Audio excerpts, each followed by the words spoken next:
16. 2 more added, one a 60-year-old male from the Joy Center and another a 57-year-old male from Joy. Active new cases, 6. We recall yesterday we had 225. Active cases at isolation centers, 161. Cumulative recoveries, 54. Number currently in quarantine, 1,744. Number discharged from quarantine, 1,806. So from the 6 active cases, 6 new cases, Koinadugu district has recorded its index, 1. Western area rural, 2. Western area urban, 3. That's the update as at 11 a.m. this morning. Harold. Thank you very much. We will now go to the questions from the virtual world and from the journalists here in the room. And if you want to ask your questions, you raise your hand and your name and your media house. Yes, Usman. Unmute your mic and ask your question, please. Calling from Manchester, United Kingdom. I would like to know how they don't try for involve the medical and the biomedical group in terms of sensitizing the COVID task force and the civilians them. Not only the task force them have to say they get for involved more, like people in the laboratory, in terms of now say how the people then will believe for say actually the COVID virus it exists in Sierra Leone.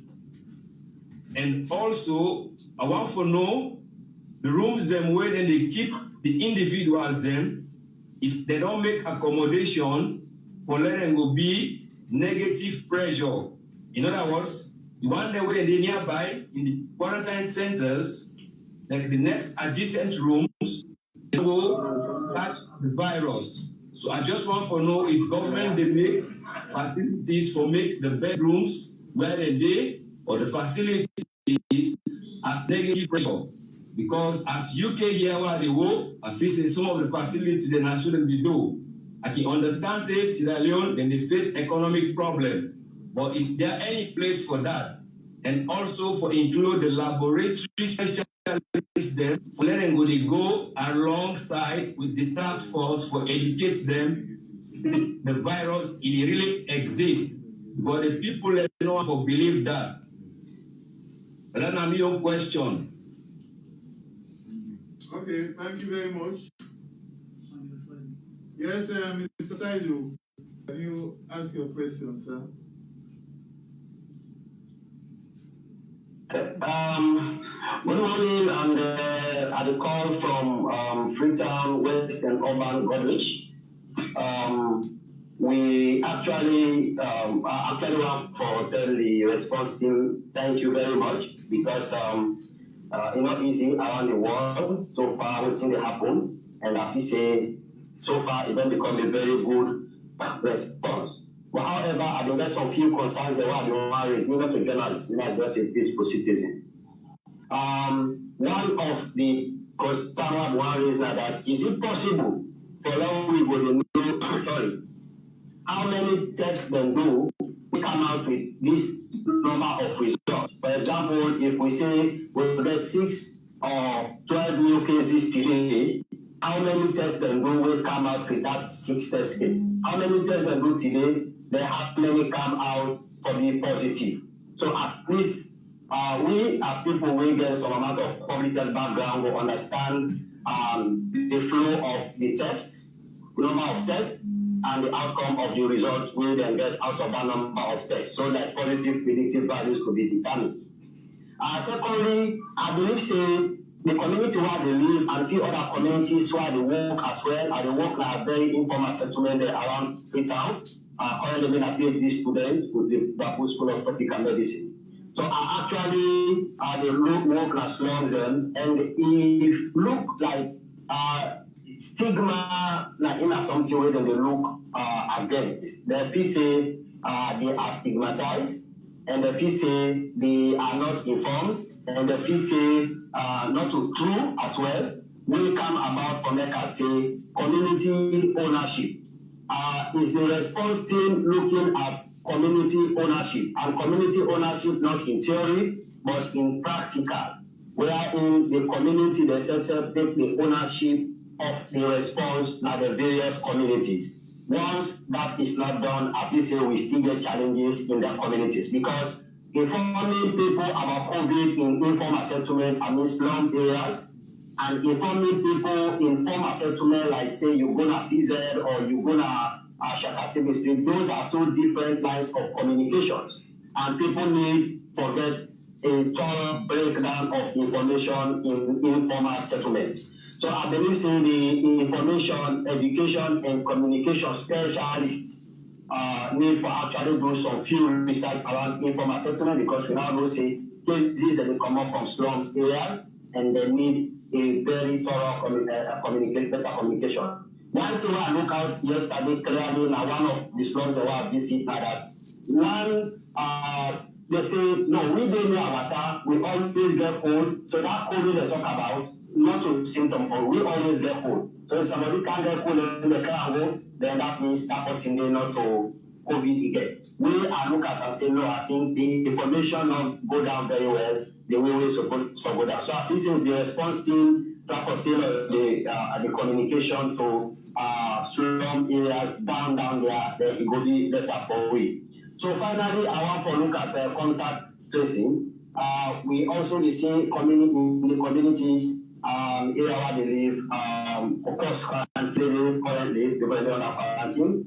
But I believe we need for increase the contact tracing supervision, because some of the things that we see around and some of the activities where they go around that area, they will actually people that currently confined into quarantine, it may not go down well and it may not result into a good form of response for a country. So I just say that bring this to the notice of the EOC and the response team, so that they will keep eye and become more vigilant in form of contact. Thank you very much for the good one. God bless you all. Thank you. So we will go to the response. For your question where you ask say how many tests they do for determining the positive predictive value, we will actually give you maybe in future updates and the tests we can do compared to the results we did. But you say you know public health or epidemiology student, but from my own experience in epidemiology as a public health specialist also, I want to tell you say positive predictive value when we determine looking at for the lab, looking at 2 positive, 2 negative, false positive, false negative, and you use a 4x4 table so that you will know the percentage for the lab for determining what we call the PPV, positive predictive value, or the positive value predictive as the Americans can say. But that's not that information for the public for now. Now for it go good for the epidemiologists then for plan and also for the laboratory. And also you ask about community, what kind of strategy will they use? Also, as a health promotion specialist, I can say will they use the settings approach. And the settings approach will they use not a one size fits all. What will they do now?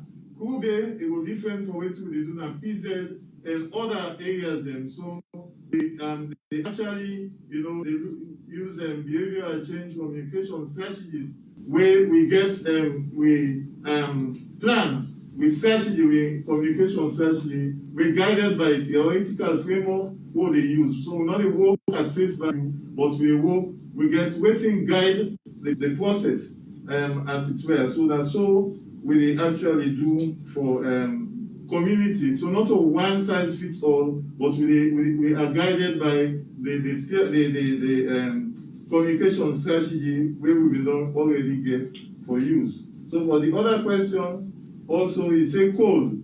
For code, not a code, they determine whether we suspect patients or not. We get what we call the case definition, what they look at, and also we look at linkage, with cases.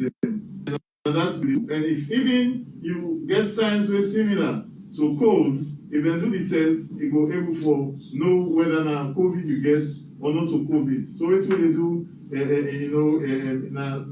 It's based on scientific principles. We not just put them just like it is. So now that's what they do. So I will ask the other people then for just respond to the other questions.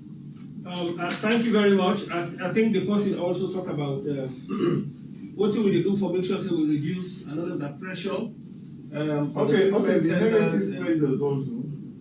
For negative pressure, the only side where we get negative pressure na the laboratory, then when a PT laboratory, when you go there, when you breathe the air in, the air out, will circulate inside. But for the rooms and where the people in there, the quarantine people in there, we not get negative pressure. Right now, hotel rooms that we use, guest houses that we use, we not get that one day. So, but that negative pressure we talk where we are, but PP laboratory standard for now we're able to provide negative pressure. So now we know the user. Now that make we say people when they're in quarantine places, therefore observe social distancing. They're not for near the company.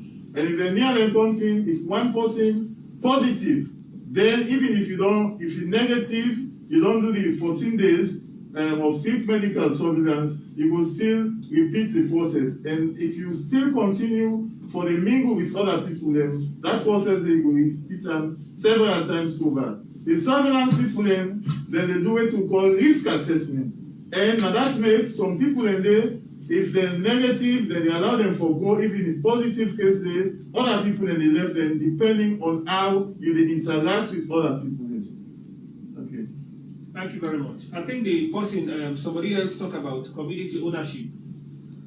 We know say community ownership very key in the way they not only design with messaging, but also how they do with outreach to communities. And that make we segment with audience. We notice some place then if you get some kind message go, sometimes you don't get for body for begin talk for English. You get for broken down. Some people then you get for talk to them in the local dialect. All of that we know them discipline and protocol, and indeed all of what we do in risk communications, in social mobilization, we take note of all them protocols they did. But the fight against coronavirus, the fight against COVID-19, not a government no more. We believe Sierra Leoneans are on board. The religious leaders are helping. Just yesterday or so was it, Harold, we meet with the Traditional Healers Association. The representatives themselves they come with fantastic ideas how they think so for able to widen and deepen public outreach in terms of education.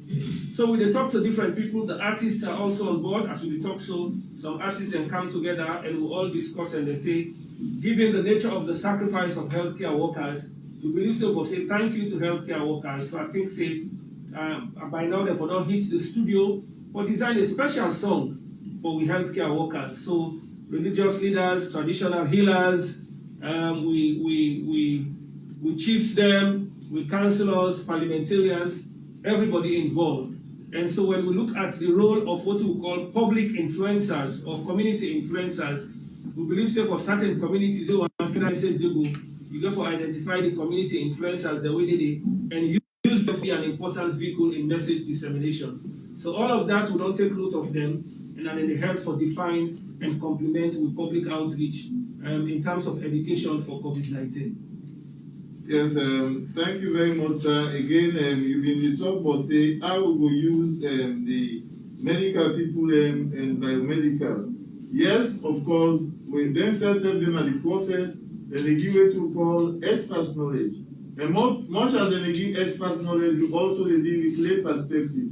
Because when we talk about behavioral change communication, not of biomedical model we use, but the sociological model, because we look at people and the society and the environment and everything. So more we look at the sociological model, the biomedical we talk, but medical people actually then they get expert knowledge because they are part of the pillars then, but more than community driven thing we do for push out the messages.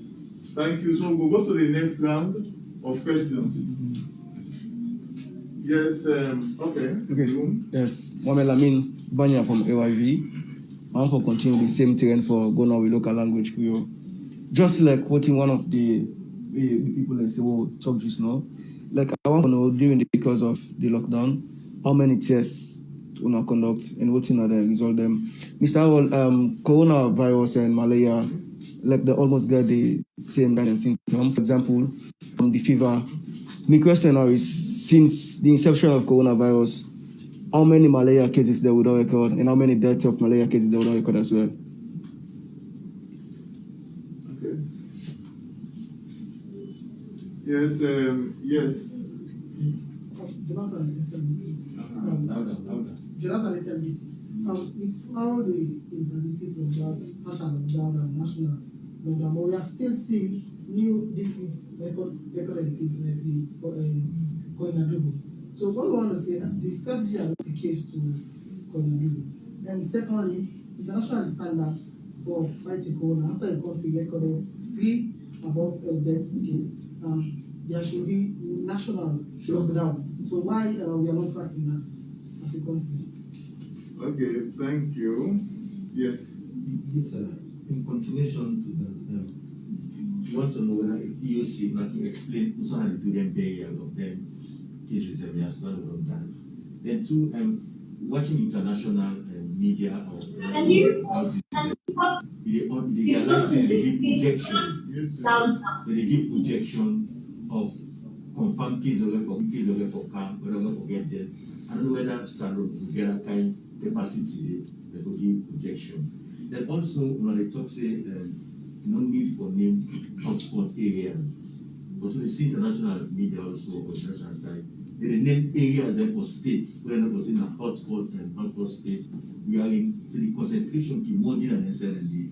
So the contact tracing can do more job so they can weed out. So in case that's about the salon, all on the eye say no need for name hotspot area. I don't know. Okay, now yes, let's go to the virtual. Yes, Usman Kamara, later Langana. Yes, Usman. Unmute your mic and ask your question. Usman, we don't talk. Okay, Langana. Langana, please. Yes, sir. Thank you very much, Harold. I got a few questions. First, the Koinadubu case, is it linked to any case, especially where we get inter-district lockdown? How was it recorded? How was it recorded? And also, I understand, I just want clarification on whether the EOC or part of it will be moved to the Sierra Leone Football Academy. That's a plan that you're having to do. I just want clarification on that. And also yesterday, I read on social media that a certain Dr. Yila from the Lunge Treatment Center had to come to the EOC to collect some amounts to go and repair a generator. And he had to sit at the EOC for a very long time. Actually, Vicky Remo wrote that story on her page. He had to wait for a very long time, got frustrated, and Vicky Remo had to provide some cash to help with the maintenance or rehabilitation of the generator. Again, I want clarification on that. I want to confirm it that's true. And I want to ask who should take responsibility. This is a question I've been asking. We keep having issues, but people are not taking responsibility of these issues. And yesterday, finally, Professor Saab promised to give me today data of how many people were tested on the 3-day lockdown. that data, I think it will be very helpful. And also, Mr. Jamiu, we promised to have someone from the finance department to give updates on budget for the 3 days lockdown. I think that is also very important. Thank you. Okay, thank you. Sienna, can you give the Facebook comments? Thank you, Harold. So from Facebook, we have several comments, questions, and recommendations. So I'll just go through them randomly. From Mike Joseph Kano, his question is, as WHO has recommended Madagascar's herbal drink as possible treatment for COVID-19, what is the EOC doing about that? From Fatmata Droga Kaba, what are you going to do for the nurses outside the treatment center, isolation, and quarantine area like the others working in different hospitals or community centers because they are at high risk? Mike Joseph Kano, I think this question has been asked, is the Kabbalah Index case related to any case from Freetown? And then Hassan J. Keller says, now that case 90 has been arrested, how is the contract case going to be done since he escaped? And then we have another comment from George Essa. It's a good day. What is the option for crowded places, especially fuel stations and the markets, because it seems like people are not taking COVID-19 serious. In Go City, most of the fuel stations have more than 200 people attached to themselves for fuel, and 99% have masks throughout the town. And then from Lebu Zainab Kamara, I think that is similar to Lamina's question.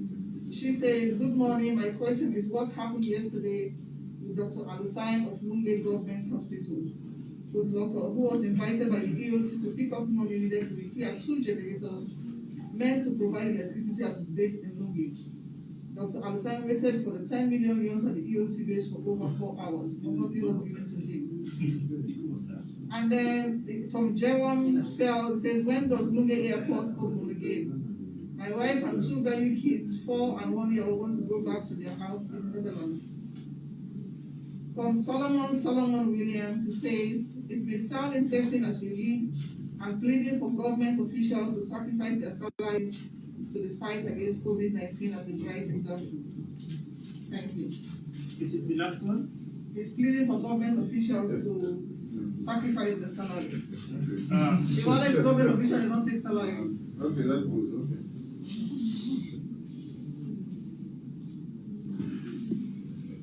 Okay, we'll go to the responses and then we'll take the next one. Okay, let's start. Yeah. All right. So I will start with contact tracing for case 90. Well, this was actually good news as we reported yesterday, because this was becoming a nightmare for all of us, considering the nature of this disease and how it could spread easily in communities. And now with the evidence of community transmission that actually triggered the announcement of the 3 days lockdown, I'm sure all of us as Sierra Leoneans were deeply concerned.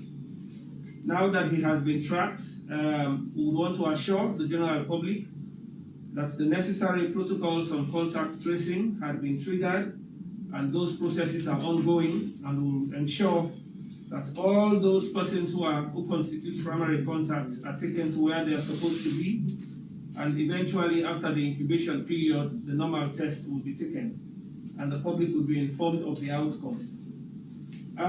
Pleading for government officials, the possibility actually government officials then sacrifice their salary for COVID-19. I think that's an individual decision. We don't know to your suggestion, we don't know to your recommendation. And I believe government officials also are part of this Zoom, they are part of the public outreach, and they will get to know about this. And your suggestion will transmit them accordingly. But we believe government officials, as well as all Sierra Leoneans, we are all doing what we can under very modest and difficult circumstances for support the fight against COVID-19. And for that, we have to generally commend everybody, even including public officials and ministers. On WHO and Madagascar, the last time I read, WHO was also very cautious and has been issuing warnings that it takes about 12 to 18 months or so for any medicine to be certified for use. And so WHO has been very, very cautious in terms of the Madagascar organic, as they call it. But we understand that some countries are beginning to canvass its use, and Liberia is one. I'm sure they received some substances from Madagascar. We will wait and see. First of all, we want to commend Madagascar for such an initiative, because at the end of the day, what makes the stories of countries unique would be the local initiatives, efforts, and innovations that they adopt. So this is a commendable thing. Sierra Leone has not taken that step yet, but it is something that we are looking at in great deal. Somebody talked about Dr. Ila, and honestly, I am not aware. In fact, I was just asking Harold who Dr. Ila is. He just notified me that Dr. Ila is in Lunge, no? Yeah, the medical superintendent in Lunge. I am not aware that he was here, and I believe there are internal processes on disbursement. So I know say if Dr. Ila become, there is a specific need where he gets. I know say there are authorities, key pillars, the Denaya, where if we're able to talk to for respond to the need. If there is any inconvenience relating to Dr. Ila or the hospital where they manage, we sometimes they negatively impact on our work, I think so that they don't be brought to the attention of EOC, and I'm sure that that concern, as well as any other concern where they come during the fight against COVID-19, the EOC, they look into them. Lamana, indeed, yesterday you asked a question on the budget, and as a unit, we have endeavored to make sure that officials be here to speak about it. They could not make it, but that notwithstanding, the fact that we have for now, and I will just lay them bare for the general public to understand. First, 2 accounts were established by the Ministry of Finance, and we will continue to give the assurance to the general public that those accounts will be managed.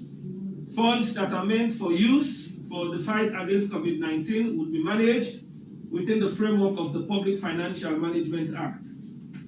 Our understanding as a unit is that for the lockdown, several pillars submitted what they call activity plans. Now, those activity plans are the plans for the duration of COVID. I think in some cases, 3 months activity plan, and so forth and so on. So there does not seem to be a specific budget for the 3 days lockdown. Activity plans were submitted, and they ended up to cost those activity plans. So indeed, different pillars undertook activities in the course of the 3 days lockdown, but because of the time that the 3 days lockdown started, and from the time that it was announced, some of the activities we are aware may not have been concluded for the duration of the 3 days, which means there is a continuity of implementation. And financially, the experts will tell us that especially for the district EOCs, where monies will be transmitted for implementation, they will also have to send returns to headquarters, and those financial systems will have to be audited at the end of the day. So I am sure that once those returns and once those financial activities are audited, I am pretty sure that those audited accounts will be made public. And I think it's important for Sierra Leoneans to understand.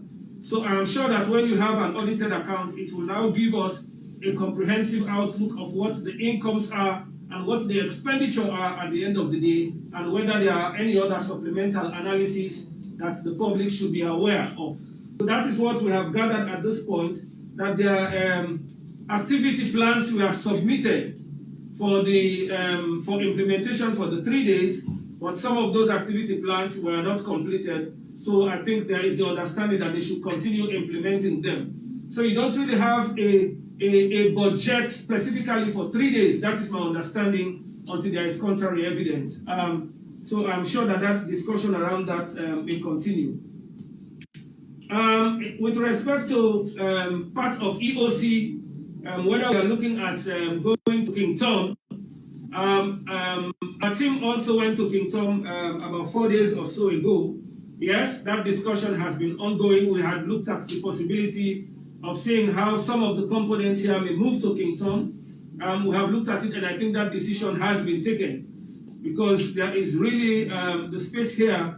We have a very serious concern about space and I think there is need for more spaces to be provided to the EOC. So you're asking Tom, specifically the Sierra Leone Football Academy is one such facility that has been dedicated to EOC for use. And some parts of EOC at Wilkinson Road would have to move to King Tom. That is truly the case as you have represented. Whether Koinadugu case is linked, whether Koinadugu case is epi-linked, case investigation on this will continue, and at the end of the day, when that is done, we should be able to tell the public whether Koinadugu is linked to any of the previous cases, or whether it forms part and parcel of what we want to consider as community transmission. Aaron. Okay, thank you very much.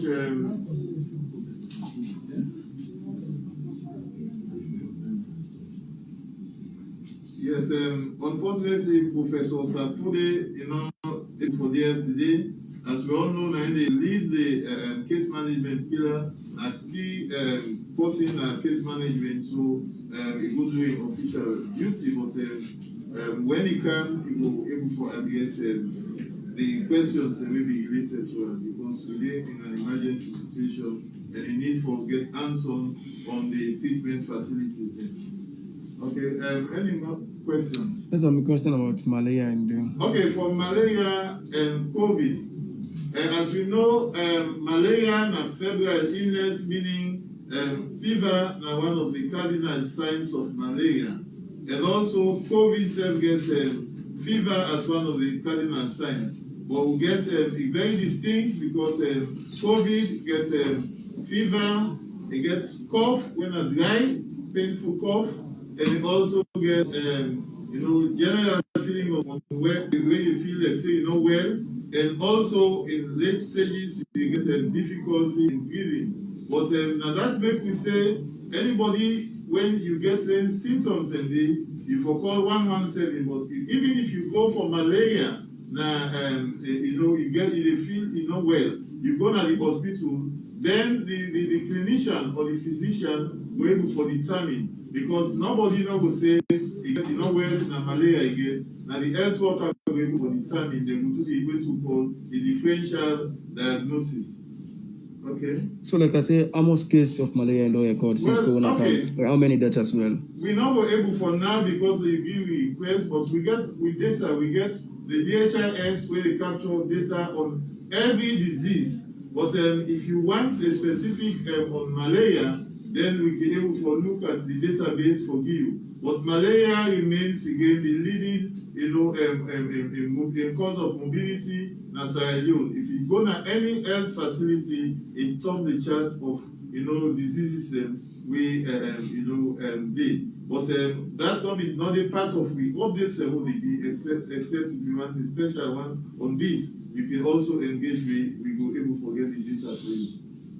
Okay. Mr. Thomas, I talk about the barrier of the also the rejection, because we are following internationally. They will say my people from me were expecting high cases. I don't know whether to have the capacity, like you said.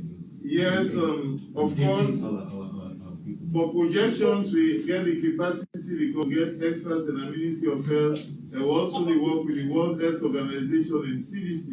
They try to put up some projections, but after when they don't go through, then we were able to come up with certain projections now, on waiting they go on. Let me see, waiting will be, the projection on how many cases, and we use the data, for monitor the trends, and we can able to look at that for just give you a picture around how the trend will be in the coming weeks or the coming months. Okay. So burial. And for burial now, we get the people that we responsible for burial. You understand? The burial pillar. But for COVID, the SOP for COVID related death is quite different from Ebola. So we not get a blanket SOP where we talk about like COVID, they say safe and dignified areas for everybody during Ebola time. Now if now COVID related death, the people that were responsible for the burial period, they will supervise the death, and then will advise even the family member, even if they're able to view them at a distance, they will be there to provide technical, advice to how they will do and how to bury, the people in the But any other person will die, related to COVID for now, you can go according to the normal burial protocol as Sierra Leone, as long as you call 117 for report the death and they give a code, and then you will get a burial certificate and you will carry on with burial. But the only problem we'll get, the only thing now is when we get a burial ceremony, they're not people enough for the more than 15, and then for space themselves for observe social distance. Okay. Yes, for security also. Yeah, okay. Yeah. Good afternoon, everybody. You want for assure the general public say the security people in the on top of situation, let everybody feel secure, even the quarantine house places them, security and we always do and listen to the call. Okay, thank you. Yes, sir. Yes, question. Okay, so we have one, and this is from Unisa Consola Jallo. I've seen too many positive cases of COVID-19. My question here is, any of these patients were through the use of ventilators? If so, how many ventilators do we have, and how many experienced doctors are there to work on these ventilators? Okay. Any other question? Then from the CSP, yes, CSP, they assure Sierra Leoneans them say security they on a watertight, they even quarantine homes. But how is 90 maneuver? Also, we are seeing also in some other quarantine homes they get reports. So people are dodging, people who they maneuver, they balance the homes, they are showing Sierra Leoneans security is okay. So who said the word in the conclusion? Those are one-off cases, but I will assure you say the security dey on top of the situation.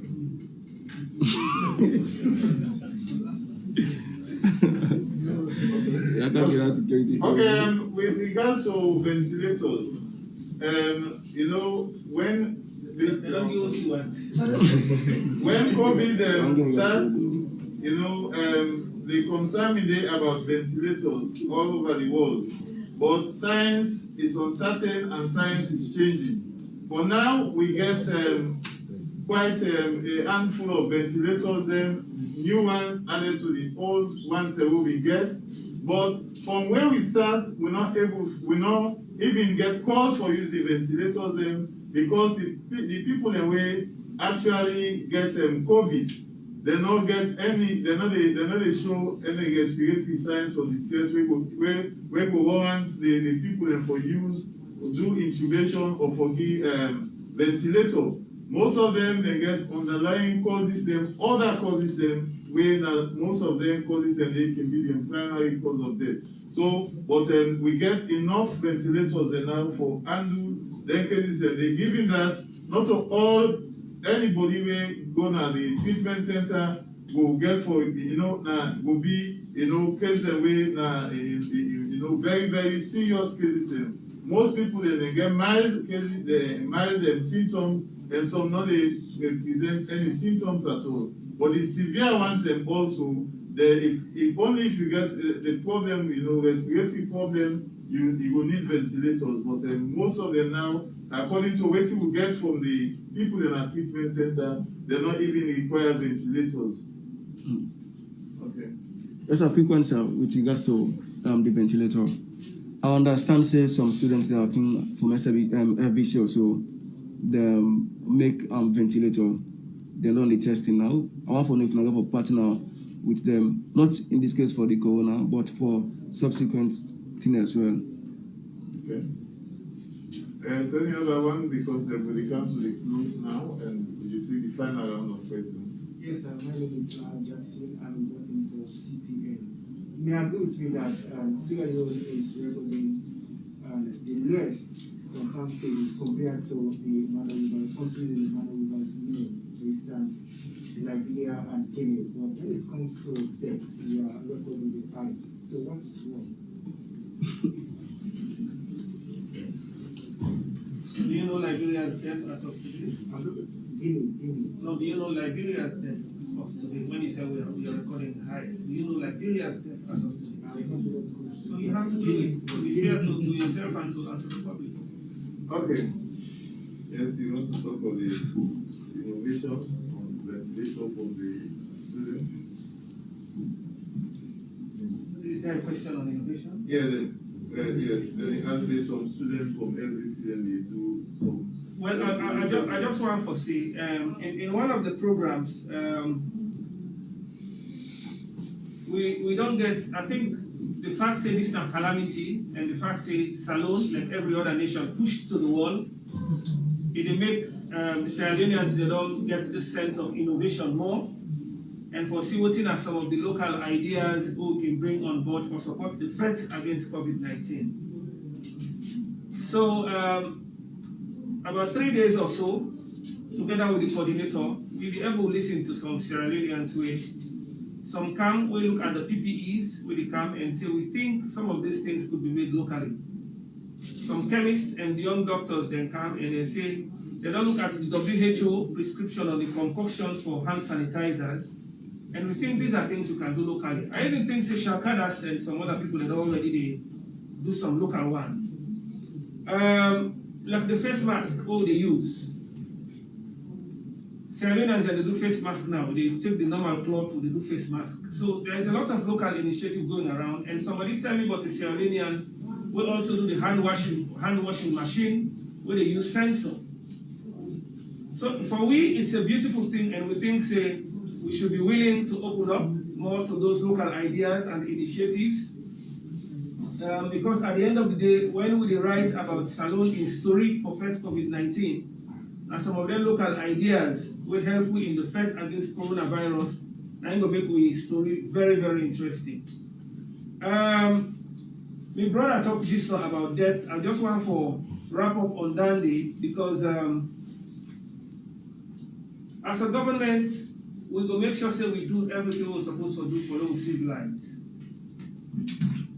Like the 3 debts we get yesterday, if we go back to them, I think we had 165 years, 76 and 75 years. 76 years, 75 years, and 65 years. So if you look at them, and again we please for not say, even with ventilators, we try as a country for make sure so we scale up on ventilators, because no one will get to the point where you begin to get more critical cases, but not get the system for handling them. But if you look at the recoveries as well, 54 out of 231, I think it's 20-something%, which is good. 23.4%, which is a fairly good figure. And I think we are testing more.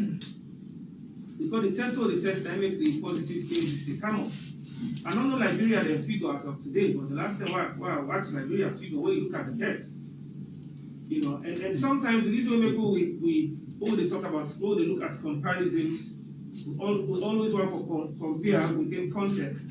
Because you don't want to give the impression as if, you know, Salone they make more say, then at this. Now we don't consider the people that they die. So even when we do that, we add a lot of human face to comparison to what they do.